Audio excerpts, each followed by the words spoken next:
वो एक शांत शाम थी, जो कि आम शाम के जैसी नहीं थी। हमारे घर के आंगन में सफेद चादर बिछी हुई थी और कोने में रखा गुलाबी रंग का सोफा दोबारा नया सा कर दिया गया था। मैंने खुद अपने हाथों से पूरे आंगन में झाड़ू लगाई थी और मैं हैरान थी कि आज ऐसा क्या खास है। आरती, इधर आ। माँ की तेज आवाज आई, जो मुझे हमेशा डरा देती थी। जी माँ। मैं जल्दी से भागकर उनके पास पहुंची। जा, जाकर अपने बाल ठीक कर ले और अच्छे कपड़े पहन ले। आज मेहमान आ रहे हैं, एक अच्छी लड़की की तरह नजर आना चाहिए। मैंने हिम्मत करके पूछा, माँ, कौन आ रहा है? उन्होंने मुझे घूर कर देखा। ज्यादा बातें मत कर, जितना कहा है वो कर। मैं चुपचाप अपने कमरे की ओर चली गई। दिल में उलझन थी, कुछ तो खास था जो मुझसे छुपाया जा रहा था। शाम ढलने लगी थी। सूरज की आखिरी किरण दीवार पर सुनहरी छाप छोड़ रही थी। जब दरवाजे पर दस्तक हुई, मैंने पर्दे के पीछे से झांक कर देखा। एक ठीक ठाक उम्र का आदमी दरवाजे पर खड़ा था। वो अजनबी था, लेकिन उसके साथ एक गंभीर, दुबली पतली सी लड़की भी खड़ी थी। उसने अपने सिर पर पल्लू ले रखा था, नजरें झुकी हुई थीं, चेहरा ऐसे जैसे कि पानी पर पड़ी चांदनी, बहुत खूबसूरत। फिर माँ ने जाकर दरवाजा खोला और उन्हें अंदर ले आई। ये सीमा है, उन्होंने मुझे बताया और उसे अंदर लाकर चली गई।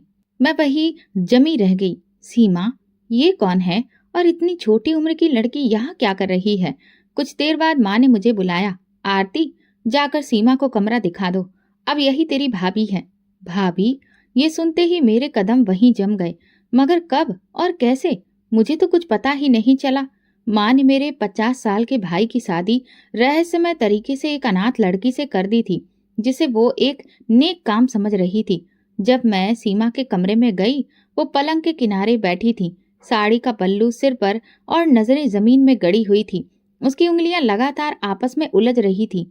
नमस्ते, मैंने धीरे से कहा। वो चौकी पर बैठे बैठे बोली, नमस्ते, मेरा नाम आरती है और तुम मेरी भाभी हो गई हो। वो बस सिर हिलाकर रह गई। मैं थोड़ा उसके पास बैठ गई।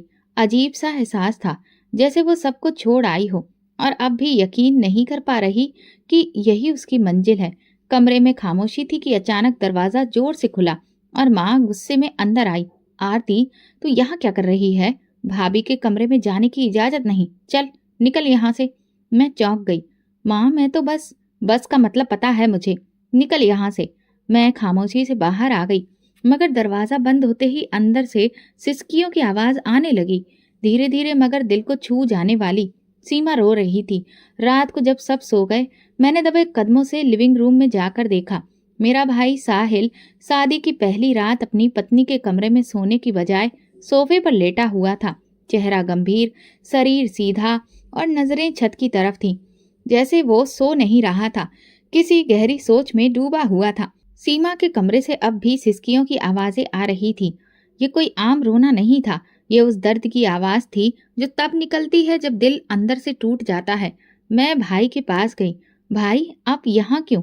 वो चौंक गए, फिर चेहरा छुपाकर बोले, आरती, तुम सोई नहीं अभी तक? नहीं भाई, मुझे नींद नहीं आ रही। आप भाभी के साथ क्यों नहीं हैं? वो तो रो रही है। मेरे शब्द सुनकर उनके चेहरे पर एक साया सा छा गया। कुछ बातें तुम नहीं समझोगी आरती, वक्त आने पर सब पता चल जाएगा। वो करवट बदल कर चुप हो गए।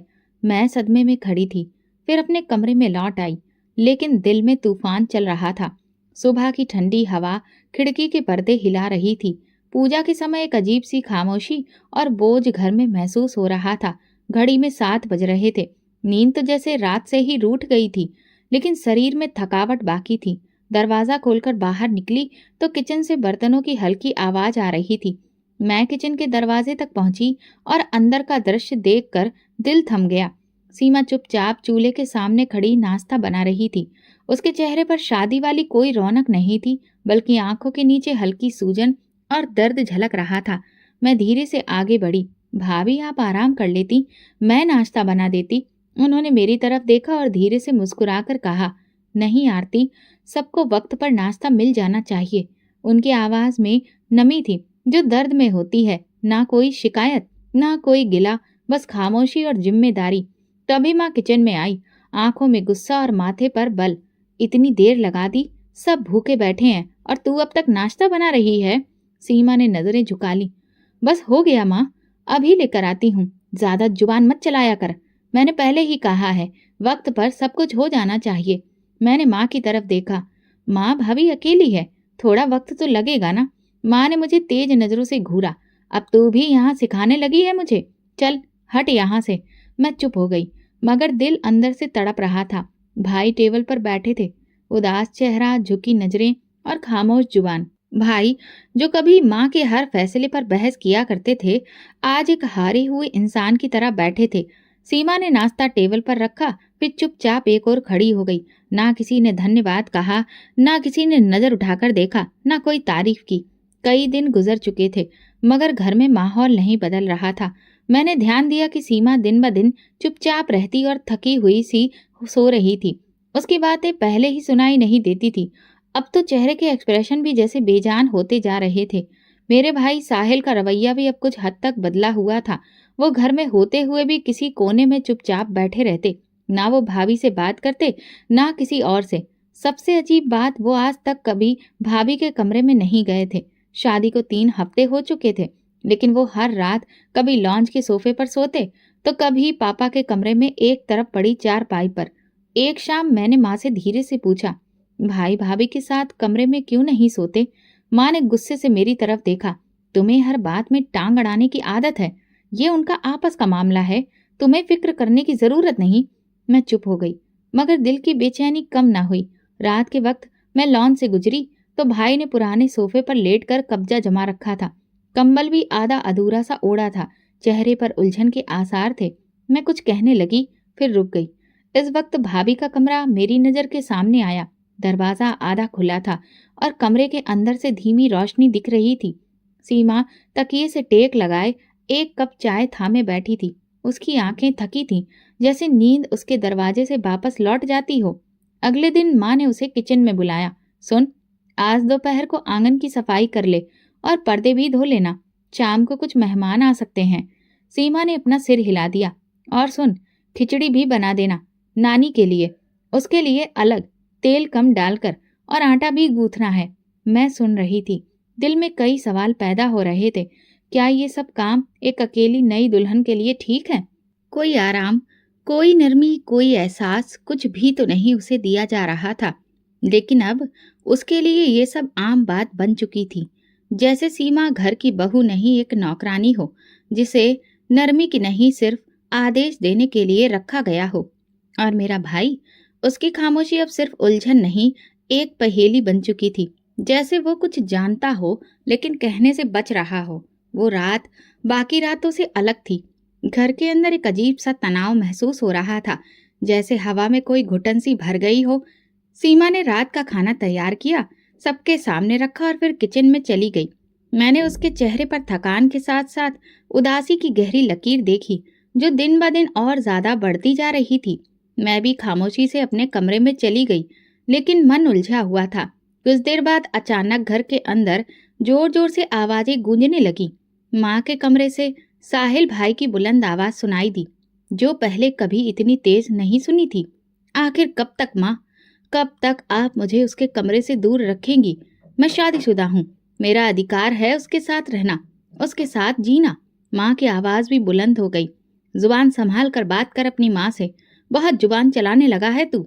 नहीं जानता तेरे लिए क्या बेहतर है और क्या नहीं। मैं जो कर रही हूँ तेरे फायदे के लिए कर रही हूँ। फायदा? कौन सा फायदा माँ?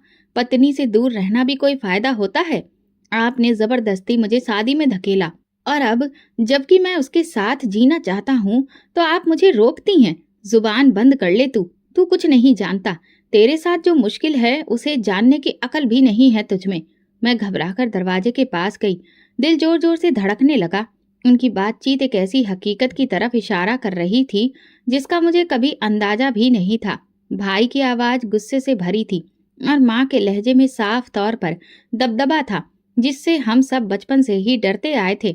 माँ, आप मेरी जिंदगी के फैसले कर रही हैं, लेकिन मेरी पत्नी की जिंदगी बर्बाद हो रही है। वो दिन रात काम करती है, एक शब्द नहीं बोलती, और आप उस पर हुक्म चलाती हैं जैसे कि वो नौकरानी हो। तो उसके लिए बोलेगा तू? मैंने एक अनाथ लड़की को इस घर में जगह दी और तू आज मेरे खिलाफ उसका साथ दे रहा है। जी, अगर इंसाफ का साथ देना बगावत है तो हाँ, हूं मैं बागी। मैं अंदर तक कांप गई। वो लम्हा था जब मेरे भाई की खामोशी पहली बार टूटी थी। वो अब भी लॉन्च के सोफे पर सोता था, लेकिन उस रात उसकी आवाज ने हमारे घर की दीवारों को हिलाकर रख दिया था। मैं दरवाजे से हटने ही वाली थी कि पीछे से एक जोरदार झटका महसूस हुआ। दरवाजा खुला और माँ मेरे सामने खड़ी थी। उनकी आंखों में तूफान था। वो पल भर के लिए कुछ नहीं बोली, सिर्फ मेरी आंखों में घूरती रही। तू हमारी बातें सुन रही थी? उनका लहजा जहरीला हो चुका था। मैं बस गुजर रही थी माँ, मैंने हकलाते हुए कहा, लेकिन मैं अपनी बात पूरी कह भी नहीं पाई थी कि उन्होंने उससे पहले ही एक जोरदार थप्पड़ मेरे गाल पर जड़ दिया। मेरी आंखों के आगे अंधेरा सा छा गया। दिल धक्क से रह गया और मैं एकदम पीछे हट गई। खबरदार जो दोबारा मेरे कमरे के आसपास भी भटकी। तेरी अकल अब तेरे काबू से बाहर होती जा रही है। अपने कमरे में जा और जो कुछ सुना है उसे अपने दिमाग से निकाल दे, वरना ये जुबान खींचकर बाहर निकाल दूंगी। मेरे होंठ सूख गए, आंखों में आंसू आ गए, मगर जुबान कड़क हो गई। दिल चाहा कि पूछूं, माँ आखिर क्या छुपा रही हो? क्यों इतनी सख्त हो गई हो? मगर मैं चुप रही। मैं खामोशी से अपने कमरे में आ गई। आईने के सामने खड़ी होकर गाल पर हाथ रखा। वो लाल हो चुका था, मगर दिल की चोट उससे कहीं ज्यादा गहरी थी। मेरे मन में सच्चाई की तलाश की आग भड़कने लगी थी। मैं बिस्तर पर लेटी थी। आंखों में नींद नहीं थी, सिर्फ सवाल थे। हर सवाल के पीछे माँ का चेहरा था, बिना किसी भाव का, और कुछ छुपता हुआ चेहरा। कुछ दिन खामोशी से गुजर गए, लेकिन घर का माहौल वैसे का वैसा ही रहा। माँ का रवैया अब और ज्यादा सख्त हो चुका था और भाई पूरी तरह से खामोशी में डूब गया था। लेकिन अब भाभी की हालत कमजोर होती जा रही थी। मैंने पहली बार उसकी रंगत पर गौर किया। वो चमकता चेहरा जो पहली मुलाकात में मासूम रोशनी से भरा था, अब पीला पड़ चुका था। एक दिन जब मैं किचन में दाखिल हुई, वो वहां खड़ी थी। गैस का चूल्हा ऑन था और वो हल्की सी खांसी के साथ बर्तन धो रही थी। उसके हाथ कांप रहे थे। भाभी आप ठीक हैं? मैंने फिक्र से पूछा। कुछ क्षणों के बाद उन्होंने मुस्कुराने की कोशिश की। हाँ, बस थोड़ी थकान है। आप डॉक्टर के पास चलिए, मैं ले चलती हूँ। नहीं आरती, सब काम पड़े रहेंगे, फिर ऐसे ही, और तुम्हारी माँ नाराज हो जाएगी। मैं ठीक हूँ। उसकी आवाज में कमजोरी साफ झलक रही थी, मगर वो हमेशा की तरह सबर की मूरत बनी रही। उस रात जब सब सो गए, मैं अपने कमरे से निकली तो देखा लॉन्ज में कालीन पर बैठी वो करवटें बदल रही थी।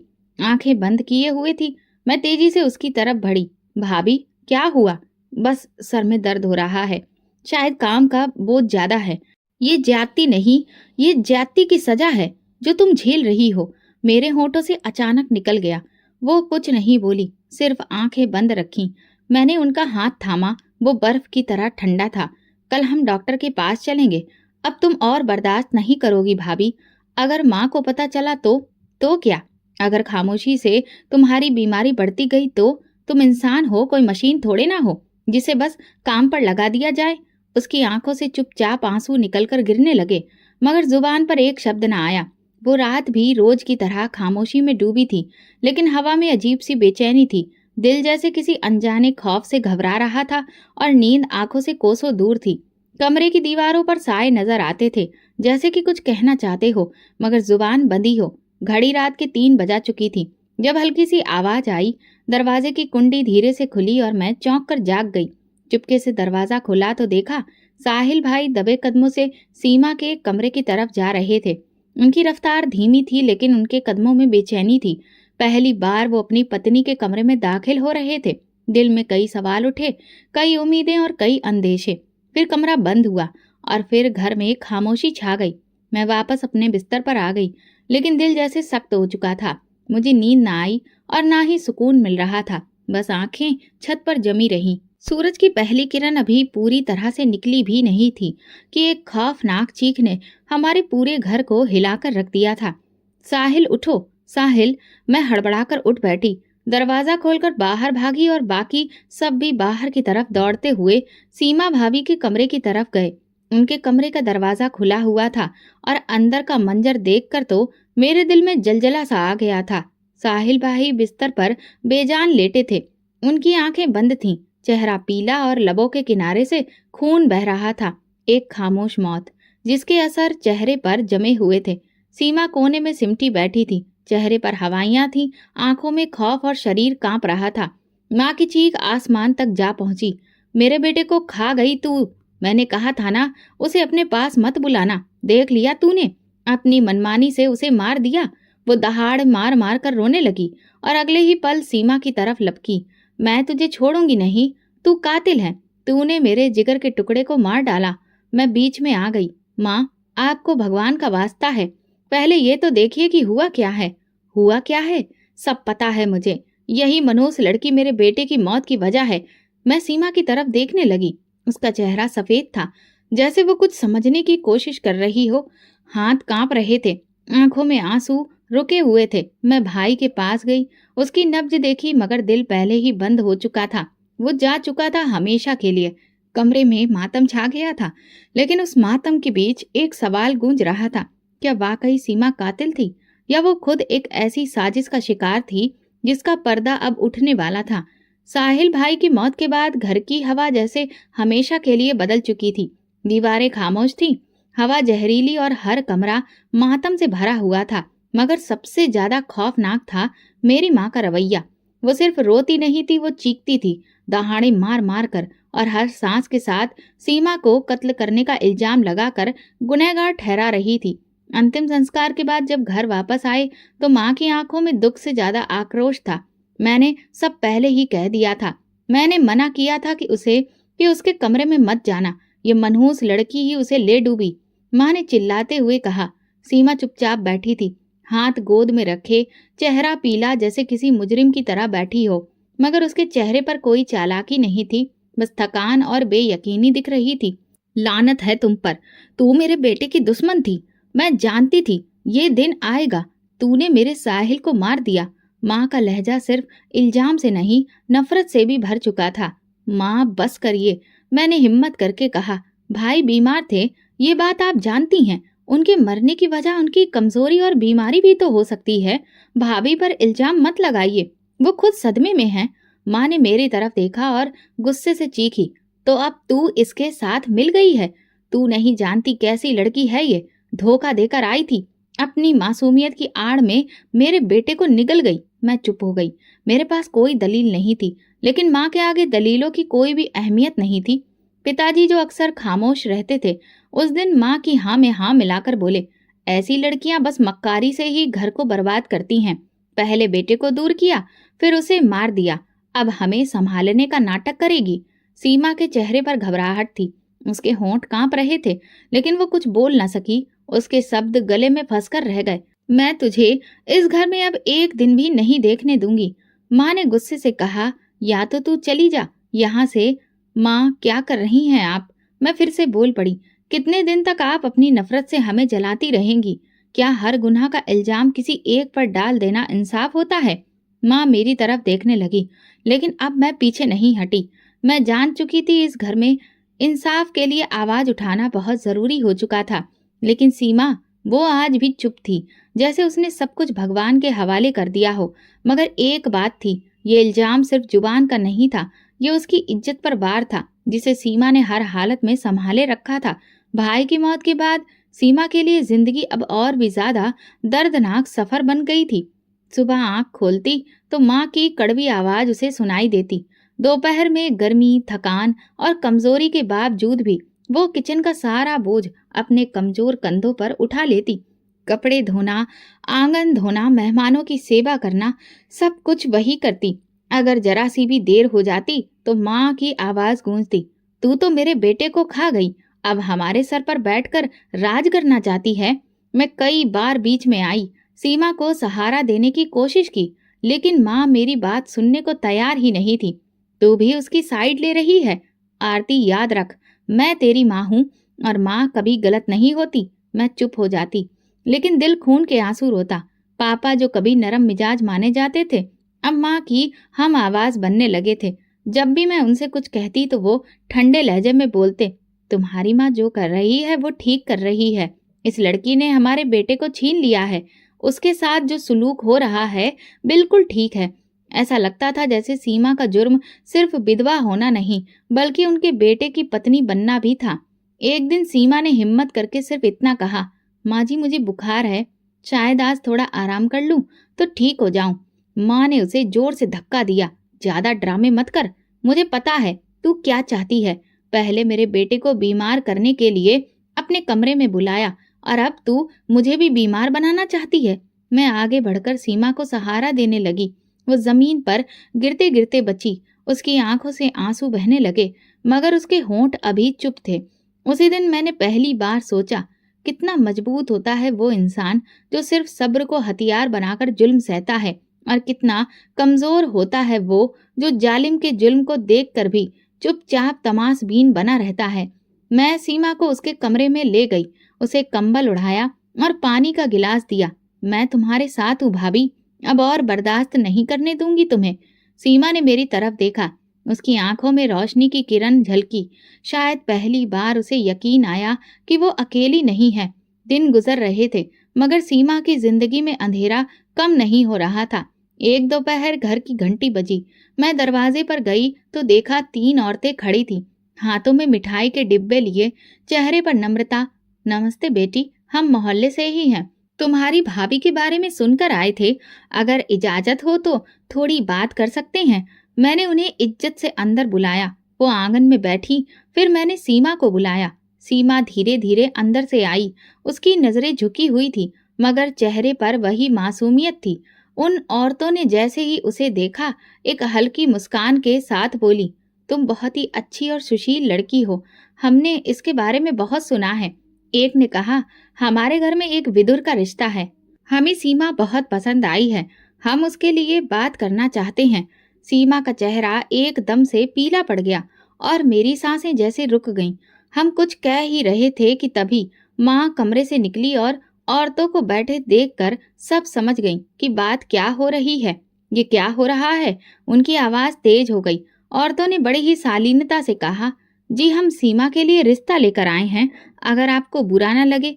माँ का चेहरा गुस्से से लाल हो गया। रिश्ता? वो भी इसके लिए? तुम सबकी अकल क्या घास चरने गई है? अरे ये वही लड़की है जो मेरे बेटे को खा चुकी है।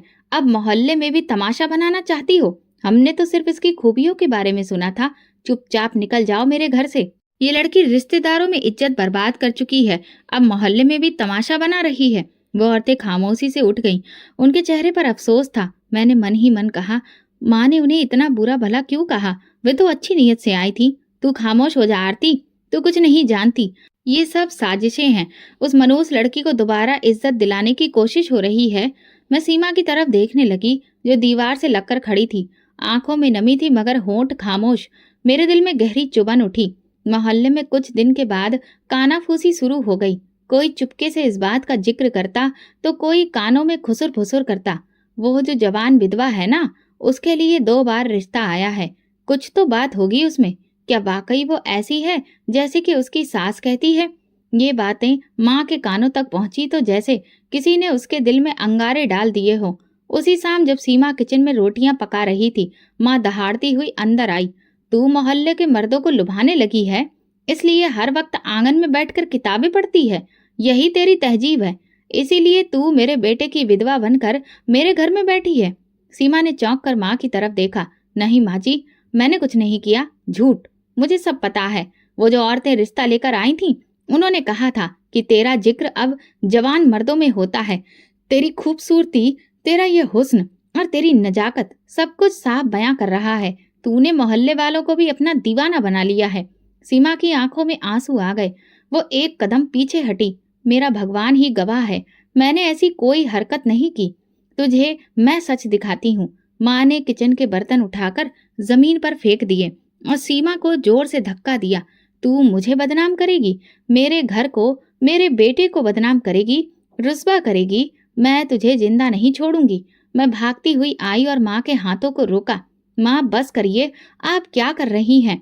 भाभी बेकसूर है, वो तो किसी से बात भी नहीं करती। उन्होंने क्या गलती की है? माँ ने मेरी तरफ देखा और एक जोरदार थप्पड़ मेरे गाल पर जड़ दिया। तू भी अब इसकी जुबान बोलने लगी है क्या? तुझे नहीं पता ये क्या चीज है? तू भी अगर इसके कदमों पर चलने लगी तो फिर मैं तुझे घर से निकाल दूंगी। सीमा जमीन पर गिर गई। उसने हाथों से चेहरा छुपा लिया, जैसे खुद को दुनिया की नजर से छुपाना चाहती हो। उसी रात जब सब सो गए, मैं सीमा के कमरे में गई। उसकी आंखें सूजी हुई थीं और चेहरे पर नीले निशान थे। मैं उसके पास बैठी और उसका हाथ थाम कर कहा, भाभी मैं जानती हूँ आप बेगुनाह हैं, और अब वक्त आ गया है कि ये सब खत्म हो। सीमा ने मेरी तरफ देखा खामोशी से। उसकी आंखों में एक थका हुआ हौसला था, जैसे कि उसने फैसला कर लिया हो कि अब या तो वो ये सब सहना बंद कर देगी या फिर पूरी तरह से खत्म हो जाएगी। अगली सुबह मैंने देखा कि सीमा आंगन में बैठकर सब्जी काट रही थी। उसके हाथ कांप रहे थे और माथे पर पसीना था। माँ रोज की तरह किचन में ऊंची आवाज में बोल रही थी, नाश्ता अब तक तैयार नहीं किया, क्या मर गई हो? मैं दौड़कर सीमा के पास गई। भाभी, आप आराम करें, मैं नाश्ता बना देती हूँ। वो बोलने ही वाली थी कि माँ वहां पहुंच गई। क्या अब ये नौकरी भी तू करेगी? बड़ी आई वकील बनने। मैंने पहली बार उनकी तरफ नजरें जमाकर कहा, जी हाँ करूंगी, क्योंकि अब ये जुल्म नहीं सहने दूंगी मैं उसे। सीमा इंसान है, कोई कैदी नहीं। माँ की आंखें फैल गईं। क्या कहा तूने? तू अब मुझसे जुबान लड़ाएगी? माँ, मैं बहुत बर्दाश्त कर चुकी हूँ। मैंने आपकी हर बात मान ली, लेकिन आज नहीं। आपको कोई अधिकार नहीं है कि आप सीमा पर इतना जुल्म करें। भाई की मौत का गम सबको है, लेकिन इसका इल्जाम किसी बेकसूर पर डाल देना नाइंसाफी है। बस कर, एक शब्द और निकला तो समझ ले। तो फिर क्या करेंगी माँ? मुझे भी मारेंगी?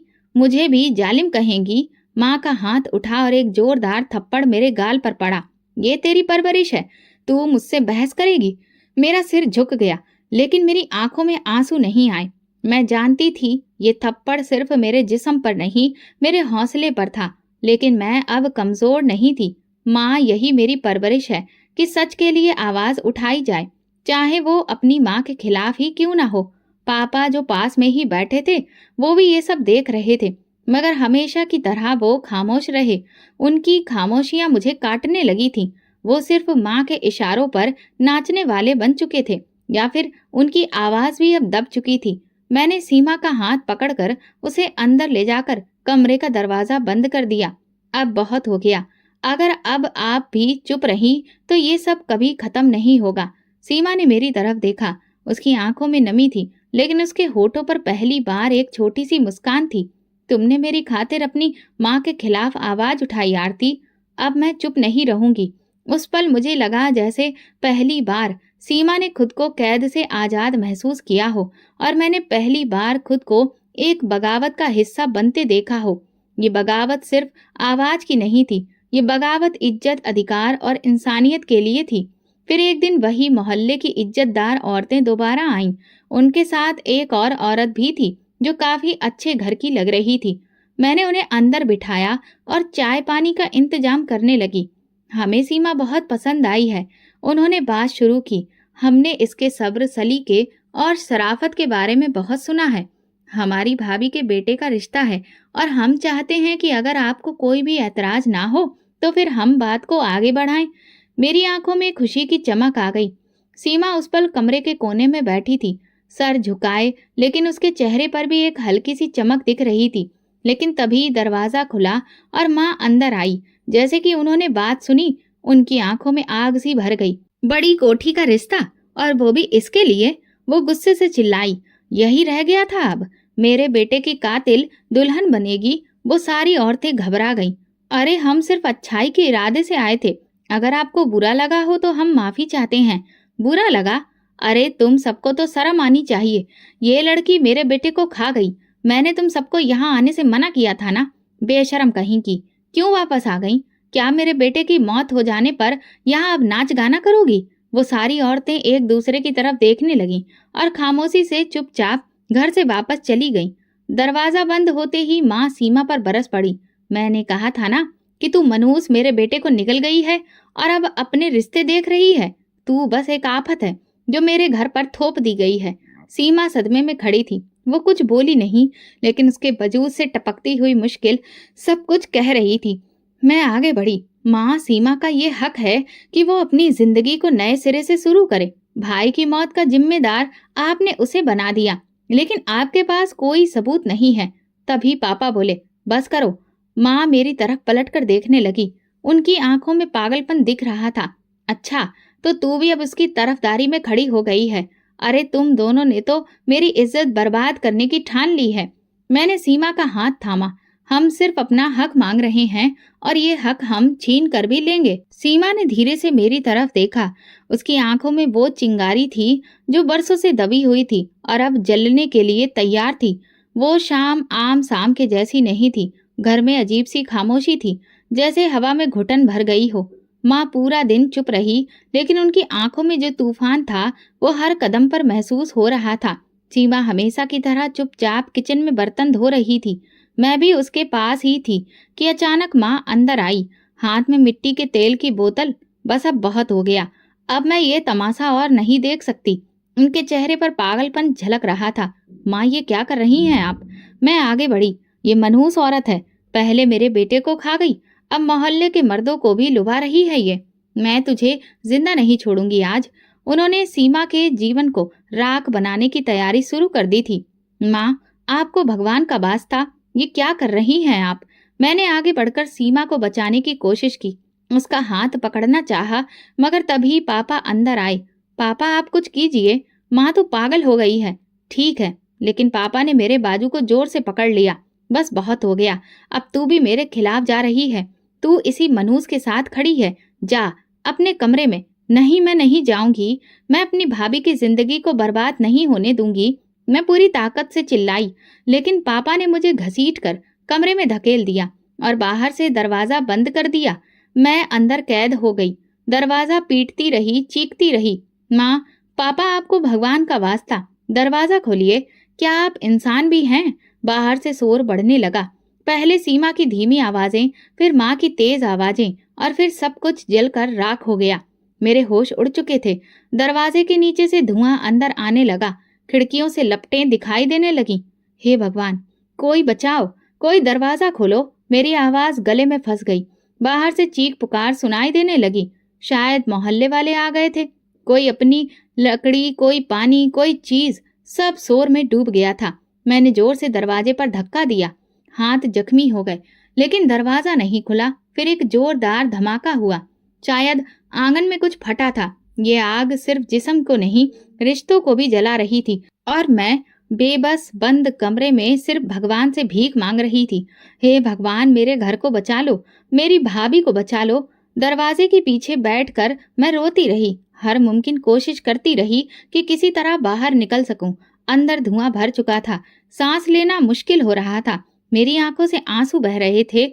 ये आंसू दर्द नहीं खा सकते थे, सिर्फ होठों पर प्रार्थना थी, भगवान कुछ भी करके भाभी को बचा लो। फिर अचानक एक जोरदार धमाके के साथ दरवाजा टूटा।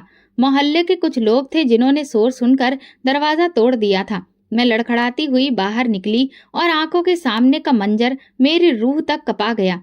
आंगन के बीचों बीच आग बुझ चुकी थी, लेकिन जमीन पर दो जले हुए शरीर पड़े थे, माँ और पापा। मेरे कदम कांप गए, आंखें फैल गईं, दिल में अजीब सा सुकून और खौफ एक साथ उतर आया। आरती, एक हल्की सी धीमी सी आवाज मेरे कानों से टकराई। मैं तुरंत पलटी। सामने सीमा थी। वो लॉन्च के कोने में बैठी थी। उसकी साड़ी जो कंधे पर थी पूरी तरह काली पड़ चुकी थी, मगर उसका शरीर सलामत था। मैं दौड़कर उसके पास गई। भाभी, आप ठीक हैं? वो हल्का सा मुस्कुराई, आंखों से आंसू बह निकले। मैं जिंदा हूँ आरती। वो आग जो मेरे लिए लगाई गई थी वो उल्टी पड़ गई, मगर आप कैसे बच गई? कहाँ थी आप? सीमा ने अपनी नम आंखों से आसमान की तरफ देखा। मैं भगवान के आगे जाकर बैठ गई थी। जैसे ही माँ ने मुझ पर तेल फेंका, मैं पीछे हटकर कालीन के पीछे दुबक गई। फिर कुछ पलों के बाद अचानक शोले भड़क गए और वे दोनों खुद ही आग में फंस गए। ये सब एक चमत्कार है भाभी। नहीं आरती, ये चमत्कार नहीं, ये भगवान का आशीर्वाद है। जो भी उसके आगे झुकता है वो उसे लोगों की आग से बचा लेता है। मैं हर रोज भगवान से प्रार्थना करती थी कि वो मुझे इन जुल्मों से बचा ले और मेरा हक मुझे दे। भगवान ने मेरा सब्र देख लिया और मेरी प्रार्थना सुन ली। मेरी आंखों से आंसू निकल पड़े। मैंने उनका हाथ थामा। आप बहादुर हैं भाभी। भगवान ने आपको बचाकर सच को जिंदा कर दिया है। सीमा ने नजरें झुकाई और धीरे से कहा, इस जन्म का अंजाम यही होता है आरती। जलता है वही जो दूसरों को जलाने निकलता है, और बचता है वही जो रात की तन्हाई में भी भगवान के सामने रो लेता है। उसी दिन मैंने सीखा कि बेगुनाह की आंख से बहने वाला आंसू दुनिया की सबसे बड़ी आग को भी बुझा सकता है। रात गहरी हो चुकी थी, मगर नींद जैसे कोसों दूर थी। माँ और पिताजी का अंतिम संस्कार हो चुका था। अब घर में फिजा पूरी तरह से बदल गई थी। एक अजीब सा सुकून था, मगर साथ ही ढेर सारे सवाल। मैं सीमा के कमरे में गई। उसका चेहरा थकान से चूर था, मगर अब चेहरे पर सुकून भी था। मैं धीरे से उसके पास बैठ गई। भाभी, एक बात पूछूं? उसने मेरी तरफ देखा, मुस्कुराकर सर हिलाया। भाई, शादी के बाद कभी आपके कमरे में क्यों नहीं आए? वे हमसे दूर क्यों रहे? मेरा सवाल सुनते ही सीमा की मुस्कुराहट धीरे धीरे कम हो गई। उसकी आंखों में एक पुरानी तकलीफ जागी और चेहरे पर खामोशी लौट आई, जो मैंने पहली बार उसकी शादी की रात देखी थी। कुछ देर चुप रही, फिर गहरी सांस लेकर बोली, आरती, तुम्हारे भैया बीमार थे। एक ऐसी बीमारी ने उन्हें जकड़ रखा था जिसका अंजाम पहले ही तय था, मौत। वे शादी के काबिल ही नहीं थे। मेरे लब सिमट गए। क्या आपको सब पता था? शादी के कुछ दिन के बाद जब वे हर रात कमरे से बाहर सोते, जब मैंने माँ से बात की तो उलझे गए और दांत पीस कर बोले, तुम्हें क्या जरूरत है ये सब पूछने की? फिर एक रात मैंने उनके कमरे की दराज में कुछ कागजात देखे। वो रिपोर्ट थी, साहिल की मेडिकल रिपोर्ट। उन्हें कैंसर था, अंतिम स्टेज पर पहुंच चुका था। उन्हें बचाने की उम्मीद बाकी नहीं थी। मेरी आंखों में आंसू आ गए। माँ को सब पता था? हाँ, और उन्होंने इसके बावजूद भी मेरी शादी उनसे करवाई थी। एक अनाथ बेसहारा लड़की जो मुफ्त की नौकरानी बन जाती है। वो जानती थी कि साहिल ज्यादा दिनों का मेहमान नहीं है। उन्हें मेरे जैसी सवर वाली लड़की की जरूरत थी, जो उनके हर हुक्म को हुक्म समझे। ये सब तो धोखा था, आपके साथ भी और भाई के साथ भी। सीमा ने आसमान की तरफ देखा। माँ कहती थी कि ये सब तुम्हारे फायदे के लिए कर रही हूँ मैं, जबकि असलियत में वो सब कुछ अपने फायदे के लिए कर रही थी। साहिल बीमार था, कमजोर था, और उन्हें डर था कि अगर वो मेरे पास आएगा तो उसका अंत जल्दी ही हो जाएगा। लेकिन फिर भाई उस रात क्यों आए? क्योंकि उस रात साहिल ने पहली बार अपनी माँ की कैद को तोड़ने की हिम्मत की थी। उसे अंदाजा हो चुका था कि अब वक्त कम है। वो सिर्फ मेरे पास कुछ पल गुजारना चाहता था, लेकिन उसका शरीर उसका साथ नहीं दे सका। वो मर गया मेरे ही सामने, और फिर इसका इल्जाम भी मुझ पर लगा दिया गया। मैं पत्थर बन गई, आंखें नम, दिल बोझिल। सीमा ने मेरा हाथ थामा। मैंने कभी किसी से कोई शिकवा नहीं किया, आरती, क्योंकि मुझे यकीन था कि भगवान सब देख रहा है और वही इंसाफ करेगा वक्त पर। और आज वो वक्त आ चुका था। घर की फिजा पहले जैसी नहीं रही। खामोशी तो पहले भी थी, मगर अब खामोशी में सच्चाई भी शामिल हो चुकी थी। वो सच जो बरसों से छुपाया जा रहा था, जो जुल्म को अपनी तह में दबा रहा था, वो खुद को जाहिर कर चुका था। उस रात सीमा मेरे साथ बैठकर ठंडी सांसें भर रही थी। मैंने उसके चेहरे पर सुकून देखा, जो सिर्फ सच्चाई बयान कर देने के बाद आता है। सीमा ने कहा, तुम्हारे भाई अपनी माँ की गिरफ्त में थे। वो उन्हें जैसा समझाती रही, वो वही समझते रहे। उन्हें लग रहा था कि उनकी माँ जो कह रही है सही कह रही है, कि मैं वाकई उनके काबिल नहीं।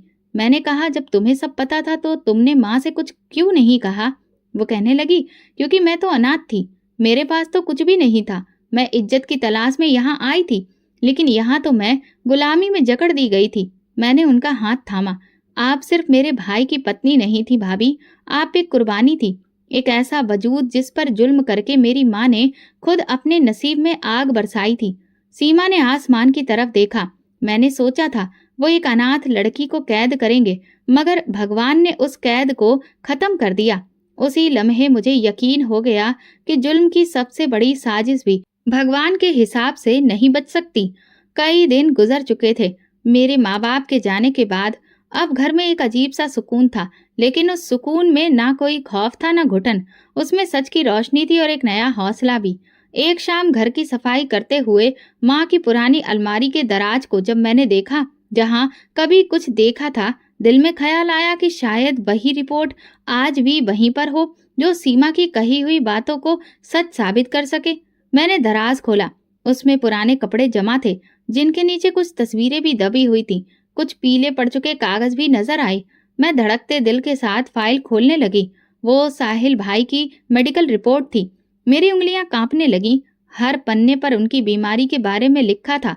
यही वो सच था जिसे मैं अच्छे से जानती थी। ये वो सबूत था जिसे छुपाकर उन्होंने एक बेकसूर लड़की को सूली पर चढ़ा दिया।